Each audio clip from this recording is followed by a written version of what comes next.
Қайырлы күн, құрметті білім алушылар. Бүгінгі сабақтың тақырыбы ұлттар достығының ұйытқысы. Оқу мақсаты коммуникативтік жағдаятқа сай көркем бейнелеуіш, эмоционалды экспрессивті сөздерді және мақал-мәтелдер мен тұрақты тіркестерді еркін қолданып, диалогқа қатысу, пікір-таласта тез және дұрыс шешім қабылдай білу, еліктеуіш сөздердің мәнмәтіндегі қолданысын түсіну. Құрметті білім алушылар, Қазақстан халқының құндылықтары тақырыбы бойынша кестеге салып топтастырыңыздар. Енді мәтінді мұқият тыңдап, мазмұны бойынша сұрақтар құрыңыздар.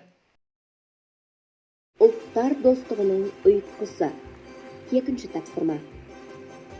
Қазір ақпарат құралдарында, теледидар арналарында Қазақстандағы халықтар достығына байланысты әңгіме, сұхбаттар, көрсетілімдер жиі беріле бастады. Өйткені оның өзіндік сыры бар. Қазақ ежелден бауырмал болғандықтан ұлт нәсіліне қарамай жалпы адамзатты жақсы көреді. Ұлы Абайдың адамзатты сүй дейтін қағидасы бар емес пе?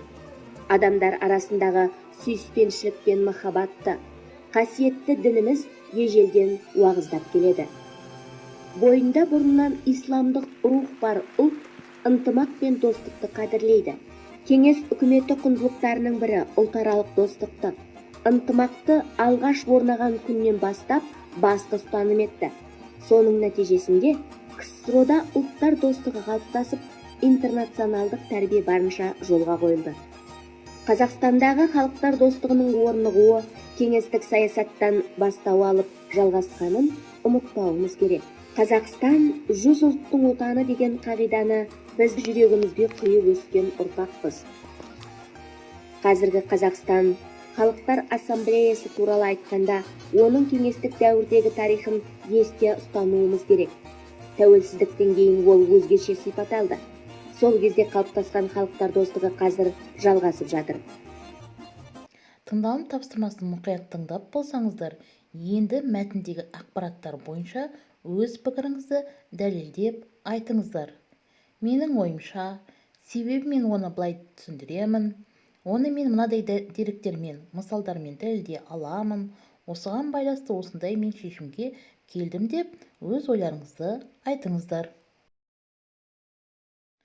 Жазылым тапсырмасы. 4-ші тапсырма. Мәтінне шылауы бар сөйлемдерді теріп жазып, талдаңыз. Оқылым тапсырмасы. 5-ші тапсырма.